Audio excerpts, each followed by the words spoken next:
Hello, lovely people. I'm Shaq, and welcome. We're going to be working on this today a little bit, maybe. I'm still having my doubts. I'm not sure that the pieces I have are actually ready to go. But I am going to share some of the things that I changed on the cat pattern, the sleeping cat. I will share that, and also just look it up there at the treehouse. I did make a little plug to hold the roof more stable, so we can get a better picture of what's going on with that too. So let's turn this camera around and check out some stuff. So let's start with the cat.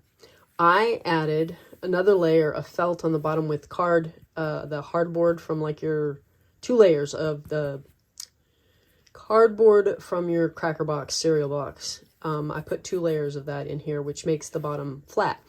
When I first made it, it sat pretty flat, but I don't know, the wool, I guess, started expanding or something in there, and the bottom got more and more rounded, and we started doing this thing where we were tipping. Looked like he was going to fall on his nose all the time, but I put this cardboard in there and just solved that problem entirely, which I did suggest that you could do that, but now I'm gonna say that it really improves the way the cat sits. And I also added the second layer of the little paws and tail, because I just I like that extra dimensionality that it adds to it. So those are the things that I changed on this cat.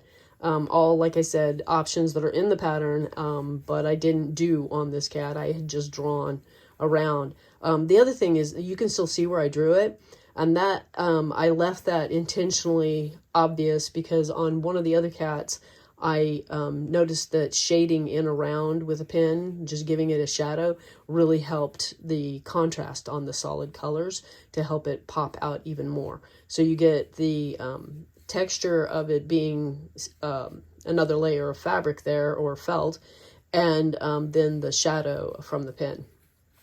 And flat bottom, and we sit down better. And I did that on both the Cheshire cat that I made, which I don't think I've shared that yet here, so let me get the Cheshire cat. So the Cheshire cat here, I embroidered all of his stripes after trying the paint.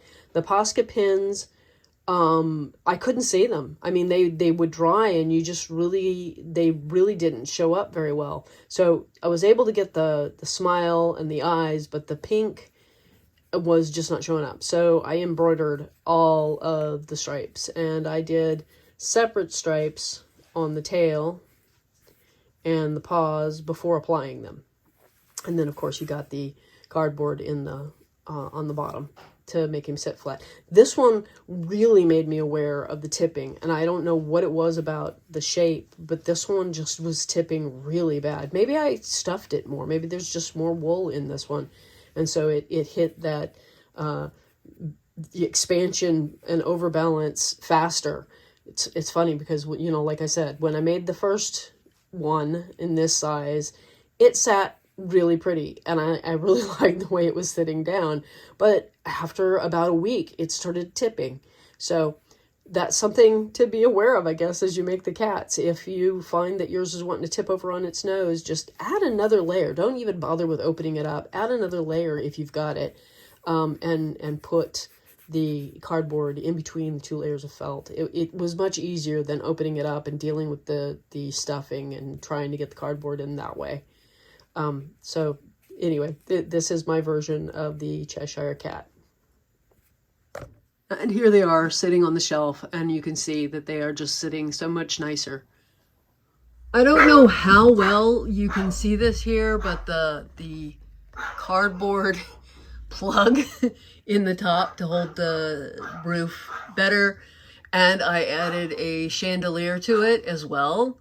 And the only thing upstairs is the bathtub. I haven't found a cushion for back there, but I did make the chandelier, and now I'm thinking that maybe I need to raise it up. I don't know. I was thinking I was thinking of it down, you know, like hanging down into the lower level, but it doesn't actually do that. And then, I don't know, maybe, what would you do? Would you raise it up or would you lower it down? It needs to go one way or the other, because I can't really see it, and I'm not sure that if I lowered it down, let's see, from here, would you be able to see it in here? Anyway, let me know what you think. Would you lower it or raise the chandelier? Here's the current state of the cardboard dollhouse. I can barely get it in because there's objects behind me, so I can't back up. So we're gonna put another floor on up there, and it'll make it even harder to get a full picture. But there it is. There's some things that have been removed because they had to go be in isolation, but it's kind of the state that a lot of things just sit in. Anyway, let's look at what we've got right now to work with. The cardboard walls and the ceiling are currently under weight books and such to make sure it doesn't warp. I'm hoping it's dry enough that I can get it out from underneath the weight. We'll be able to tell if it's cold to the touch, and it's not feeling cold to the touch over here. So I want to put the wallpaper on. It's all cut and ready to go, and we have, this is a very, very pale pink with the roses up there at the top. And then we have, this will be the top half with a more wainscoting style at the bottom. So that's all cut and ready to go. I just want to do some stuff I usually forget to do ahead of time. The cutting in of the notches for the wiring and lights.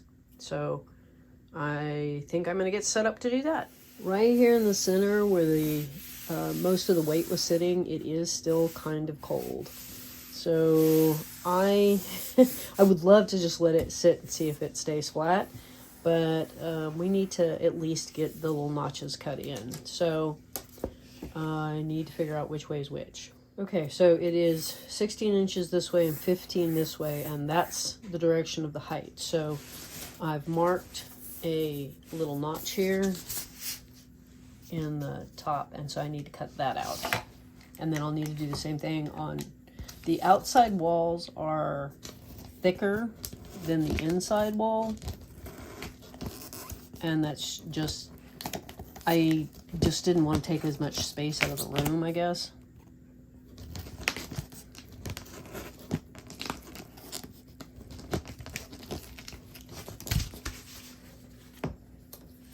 Not easy to do with it in the air. Also don't want to slip and cut my desk.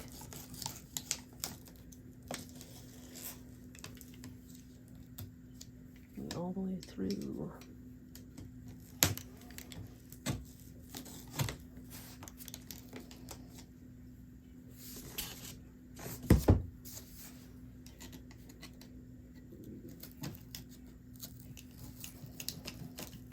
I need a narrower blade.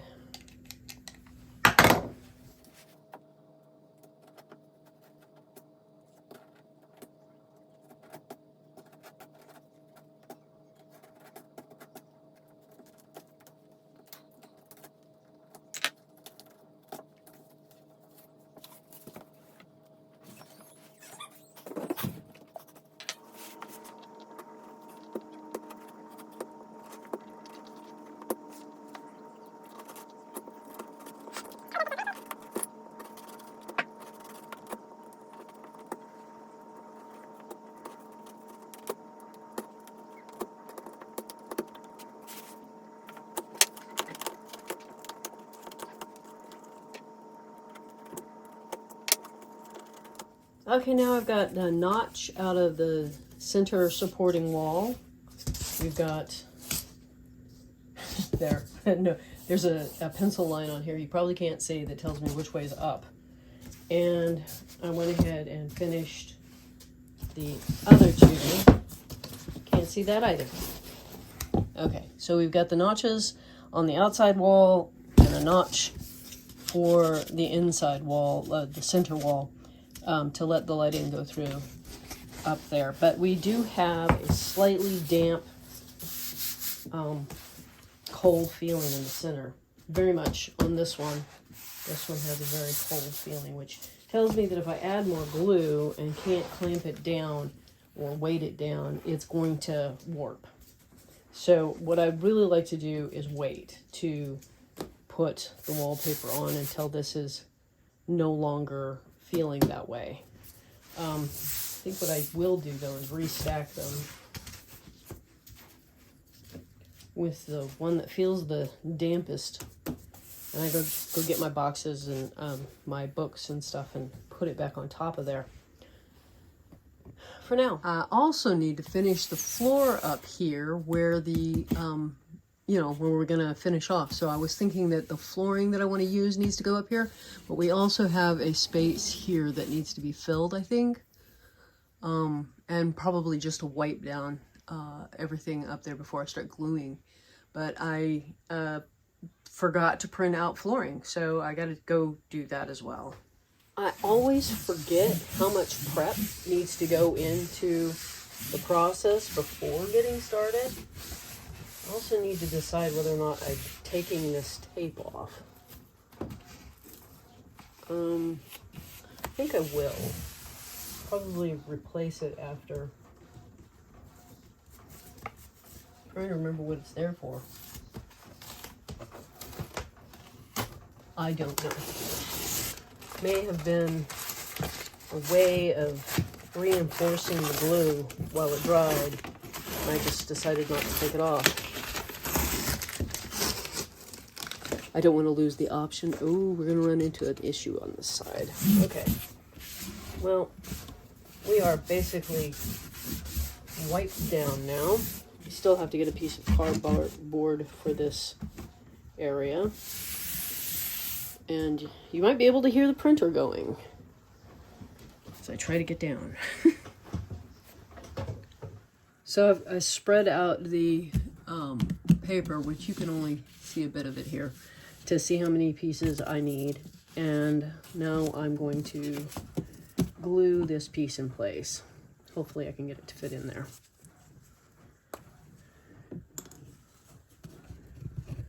Just cut, and we got a lot of, what do you call it, damage here at the where the box flaps were. Okay, that should do. Let's see. I'm gonna try and slide that there. How to compress it just enough, but not too much.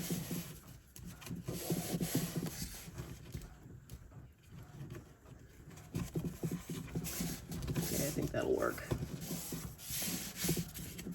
We've got other issues with this fold right here. And this all the way back is going to create more of a mark. I think, however, that this might be the center, so where I want, right on the line where I want to put the wall. So I need to get the yardstick up here and check that. So I've found center approximately is right here. So there's a kind of a bump fold that the wall is going to go on top of. And we are trying to put the center wall right in the middle, dividing these in half. I also discovered that we're not quite 36 inches, and I'm debating about cutting down the back wall. But since the side walls back up to it, they don't sandwich it in, maybe not. Maybe we're just going to leave it hang over just that tiny little 1/4 of an inch at the back it'll be 1/8 on each side, so really not significant. And then balance the walls in where they need to go. I don't know.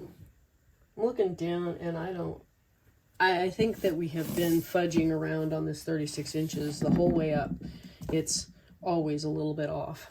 So we're just going to run with it, see how they fit up here. But first we have to install the floor. So I've gotten started here on this. There was too much talking to be filming. And I just started. What can I say? Sorry about that. Should have included you in the whole process, right? No. It's kind of like watching paint dry.